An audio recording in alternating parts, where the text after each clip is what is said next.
Hello friends, welcome to Sandhya's tailoring world. இன்றைக்கி நம்ம பார்க்க போகிறது ஒரு டெய்லரிங் மிஷின் எப்படி நம்ம மெயின்டைன் பண்ணணும், எப்படி ரெகுலராக வந்து அதுக்கு ஆயில் பண்ணணும் அப்படின்றத இன்றைக்கி நம்ம வீடியோவில் பார்க்க போகிறோம். வாங்க நம்ம வீடியோக்குள்ளே போகலாம்.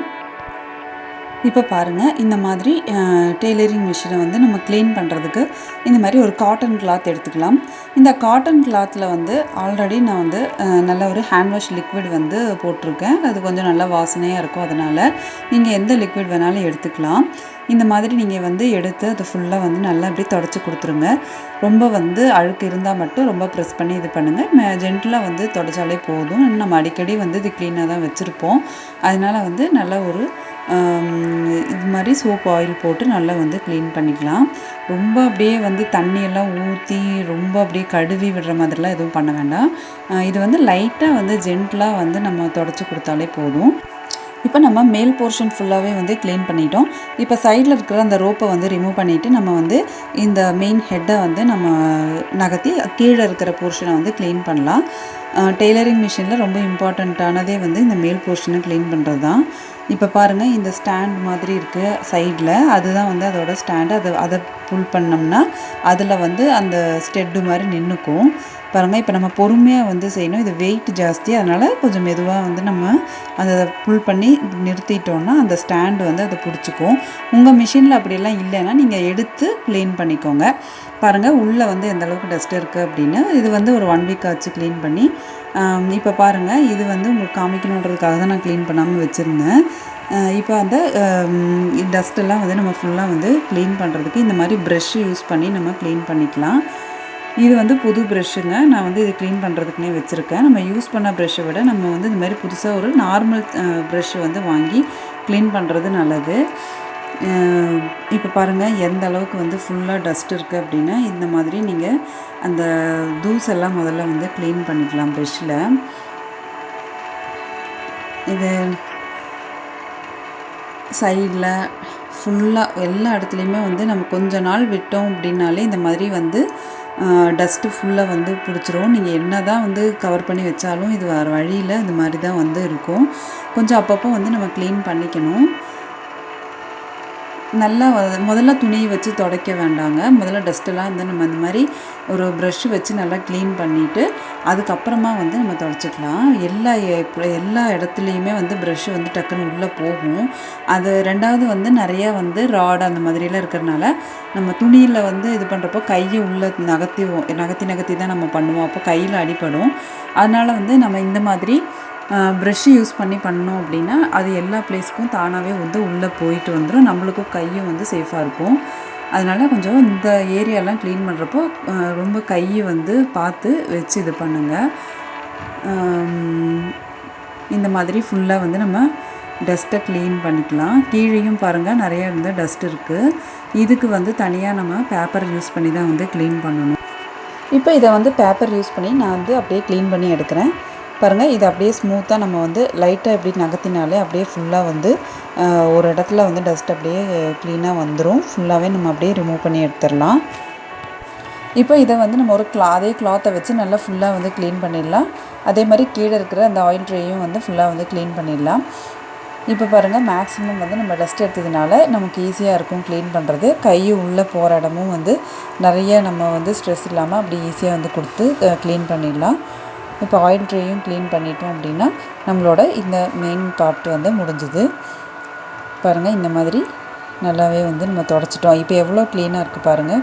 ஆஃப்டர் வந்து நம்ம கிளாத் யூஸ் பண்ணி க்ளீன் பண்ணதுக்கப்புறம் ரொம்பவுமே அருமையாக க்ளீன் ஆகிருக்கு. இப்போ ஃபைனலாக வெளியிலேருந்து ஒரு கிளான்ஸ் வந்து நம்ம தொடச்சி கொடுத்துடலாம். ஏதாவது வந்து அழுக்கு இருக்கா அப்படின்னு சொல்லி பார்த்துட்டு தேய்ச்சிட்டு மேக்ஸிமம் வந்து எதெல்லாம் ரிமூவ் ஆகுதோ அதெல்லாம் வந்து க்ளீன் பண்ணி எடுத்துருங்க. எடுத்துகிட்டு இப்போ வந்து இதை நம்ம ஃபிக்ஸ் பண்ணிடலாம்.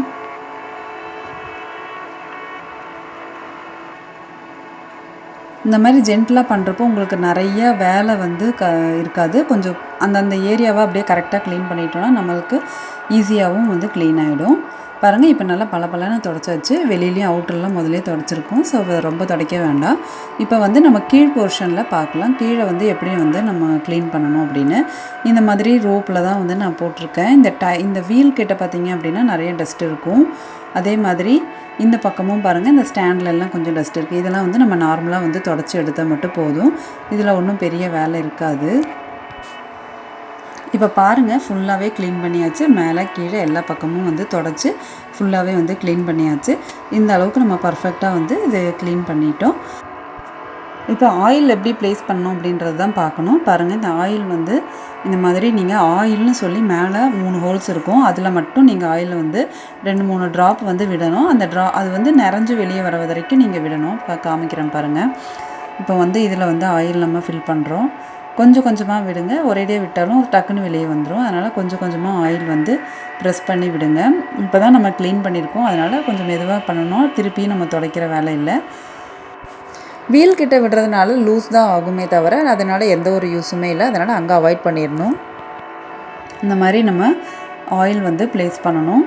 நிறையாவே ஆயில் வந்து விடலாம். நம்ம யூஸ் பண்ணுறது யூசேஜுக்கு ஏற்ற மாதிரி ஆயில் வந்து நம்ம அதில் வந்து ட்ராப் பண்ணணும். டெய்லி வந்து ஸ்டிச் பண்ணுறப்போ நம்ம டெய்லியுமே வந்து க்ளீன் பண்ணி இந்த மாதிரி ஆயில் ஃபில் பண்ணுறது நல்லது. இல்லைன்னா அட்லீஸ்ட் வீக்லி ஒன்ஸாவது வந்து நம்ம கண்டிப்பாக இந்த மாதிரி க்ளீன் பண்ணிவிட்டு ஆயில் பண்ணிட்டோம்னா நம்ம மிஷின் வந்து ரொம்ப லைஃப் லாங் வரும். 10 இயர்ஸ் ஆனாலும் மிஷின் வந்து நல்லா ஒர்க் ஆகும். ஓகே, இப்போ வந்து நம்ம ஆயிலை வந்து கரெக்டாக அந்தந்த பார்ட்ஸுக்கு ரொட்டேட் பண்ணுறதுக்காக பெடல் பண்ணிகிட்டே இருக்கணும். கொஞ்சம் நேரம் பெடல் பண்ணுறப்போ நமக்கு ப்ரீவியஸ் சவுண்டுக்கும் இப்போ இருக்கிற அந்த மிஷினோட சவுண்டுக்குமே டிஃப்ரென்ஸ் தெரியும். இப்போ நம்ம ஆயில் பண்ணதுனால நல்லா சவுண்டு ஸ்மூத்தாக இருக்கும், நீட்டாக வந்து ஒர்க் ஆகும். இப்போ பாருங்கள் இந்த இடத்துல என்ன மிஷினில் வந்து ஒரு சில விஷயங்கள் மட்டும் நம்ம அப்படியே பார்த்துடலாம். இந்த இடத்துல பாருங்கள் இந்த நம்பர்லாம் போட்டிருக்கு பார்த்தீங்களா, இது எதுக்கு அப்படின்னா நம்ம வந்து நம்மளோட ஸ்டிச்சிங்கை வந்து சைஸு இந்த ஸ்டிச்சு விழுகிற சைஸை அட்ஜஸ்ட் பண்ண தான் இங்கே நம்பர்ஸ் கொடுத்துருக்காங்க. 0லேருந்து மேலே வரைக்கும் 1 to 5 கொடுத்துருக்காங்க. 0 கீழே போச்சுன்னா ரிவர்ஸில் ஸ்டிச் பண்ணும். இப்படியே கொஞ்சம் கொஞ்சமாக நம்ம நகர்த்துறப்போ நம்ம ஸ்டிச்சிங்கோட சைஸ் பார்த்திங்கன்னா நெருக்கமாக வரும். மேலே 5ல் வைக்கிறப்போ கொஞ்சம் நார்மலான சைஸில் வரும். இது மாதிரி நம்ம வந்து அட்ஜஸ்ட் பண்ணி நம்ம ஸ்டிச்சஸை வந்து மாற்றிக்கலாம். அதுக்கு தான் இந்த சைடில் வந்து அட்ஜஸ்ட்மெண்ட் கொடுத்துருக்காங்க. இப்போ நம்ம மிஷினில் முக்கியமான விஷயங்கள்லாம் வந்து பார்த்துடலாம். இப்போ வந்து நம்ம நூல் கோர்க்கிறது வந்து பார்த்திங்க அப்படின்னா மேலேருந்து 2-3 இடத்துல வந்து அந்த நூலை வந்து பாருங்கள் இந்த மாதிரி இந்த இடத்துல ரவுண்டாக வந்து இந்த நாபில் விட்டு அதுக்கப்புறம் இந்த பாருங்கள் இந்த சைடில் இருக்கிற இந்த இடத்துல விட்டு அதுக்கப்புறம் தான் நம்ம நீடில் கொண்டு போவோம். இதுவும் வந்து எதுக்காக இவ்வளோ செட்டப் அப்படின்னா நம்ம நூலை வந்து டைரெக்டாக விடுறப்போ அப்படியே வந்து உள்ளே போய் வேகமாக அடித்து நிறைய சிக்கு மாதிரி ஆகிடும். அதை கண்ட்ரோல் பண்ணுறதுக்கு தான் நிறைய இடத்துல நம்ம லீவராக உள்ளே வந்து அதுக்கப்புறம் வந்து நம்ம நூலை வந்து நீடிலில் ஜாயின் பண்ணுறோம். இது எல்லாமே கண்ட்ரோல் பண்ணுறோட அந்த இதுதான் வந்து அந்த மேலே இருக்கிற அந்த ராடு ப்ளஸ் கீழே இருக்கிற அந்த ப்ரெஷர் ஹுட்டு, இது ரெண்டும் சேர்ந்து தான் வந்து இந்த ப்ராசஸை வந்து கண்ட்ரோல் பண்ணுது. அதுக்கப்புறம் தான் வந்து நம்ம இந்த நீடில் போர்ஷனுக்கு நூல் வந்து ஜாயிண்ட் ஆகும். இந்த நீடிலும் வந்து பாருங்கள் இந்த இடத்துல இருக்கிற இந்த நாபை வந்து கழட்டிட்டு இதில் நீடில் வந்து இன்சர்ட் பண்ணிக்கலாம். நீடில் வந்து அதே மாதிரி நிறையா சைஸில் இருக்குது. 16, 18 அந்த மாதிரி வந்து சைஸில் இருக்குது. நம்ம சுடிதார் இந்த மாதிரி நார்மலாக வந்து ஸ்டிச் பண்ணுறதுக்கு வந்து லேடிஸோடதெல்லாம் மேக்ஸிமம் வந்து 16 நம்பரில் வந்து யூஸ் பண்ணிக்கலாம்.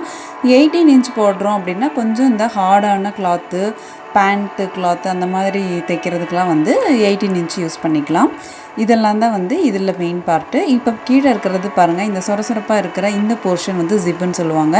இது வந்து எதுக்கு அப்படின்னா நம்மளோட கிளாத்து வந்து மூமெண்ட்டுக்கு தான்.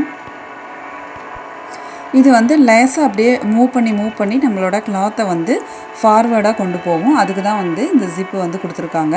இதுவுமே வந்து எல்லாமே வந்து இந்த கண்ட்ரோல் வந்து பார்த்திங்க அப்படின்னா கீழே இருக்கக்கூடிய ஒரு யூனிட் தான் வந்து அதை கண்ட்ரோல் பண்ணுது. இங்கே பாருங்கள் இப்போ நான் வந்து இந்த ரொட்டேட் ஆகிற ராடு தான் வந்து மேலே இருக்கிற அந்த ஜிப்பை வந்து நகர்த்தி கொடுக்குது. இது எங்கேருந்து வருது அப்படின்னா இது நம்ம மேலே இருக்கிற அந்த ஹேண்ட் வீல் இருக்கு இல்லையா, அதை வந்து நம்ம மூவ் பண்ணுறப்ப தான் இந்த இடத்துல இது வந்து மூவ் ஆகுது. இது வந்து நீங்கள் எவ்வளோ ஃபோர்ஸாக மூவ் பண்ணாலும் லைட்டாக தான் மூவ் ஆகும். இது வந்து இவ்வளோ ஸ்மாலாக மூவ் ஆகிற டைமில் தான் வந்து உங்களுக்கு மேலே இருக்கிற அந்த ஜிப்பு வந்து நகர்ந்து கொடுக்கும். இது வந்து பாபின் லோடர் பிளேஸுங்க. இந்த இடத்துல தான் வந்து நம்ம கேஸை போட்டு பாபின் வந்து லோட் பண்ணணும். பாருங்கள் இந்த மாதிரி வந்து ஃபிட் பண்ணியிருப்பாங்க. அந்த இடத்துல ஒரு டயர் போயிடுச்சு. ஆக்சுவலாக அங்கே ஒரு சின்ன டயர் மாதிரி இருக்கும். இது வந்து ஈஸியாக வந்து நம்ம இதில் ஃபில் பண்ணிக்கலாம். நூல் வந்து இதில் ஃபில் பண்ணிக்கலாம். ஓகே ஃப்ரெண்ட்ஸ், எல்லாம் பண்ணிட்டோம். இப்போ என்ன பண்ணோம் அப்படின்னா இந்த மாதிரி நல்ல ஒரு கவர் வந்து நீட்டாக வந்து போட்டு விட்ருங்க. எப்போவுமே கவர் வந்து பார்த்திங்க அப்படின்னா நல்லா ஃபுல்லாக கவராக இருக்கணும். ஓகே ஃப்ரெண்ட்ஸ், இந்த வீடியோ வந்து புதுசாக மிஷின் வாங்கியிருக்கிறவங்களுக்கு பிகினர்ஸ்க்கு ரொம்ப யூஸ்ஃபுல்லாக இருந்திருக்கும்னு நினைக்கிறேன். நம்மளோட வீடியோவை புதுசாக பார்க்குறவங்க சப்ஸ்கிரைப் பண்ணிவிட்டு பாருங்கள் ஃப்ரெண்ட்ஸ். நம்ம வீடியோவை கமெண்ட் பண்ணுங்கள், லைக் பண்ணுங்கள், ஷேர் பண்ணுங்கள். தேங்க்யூ. தேங்க்ஸ் ஃபார் வாட்சிங்.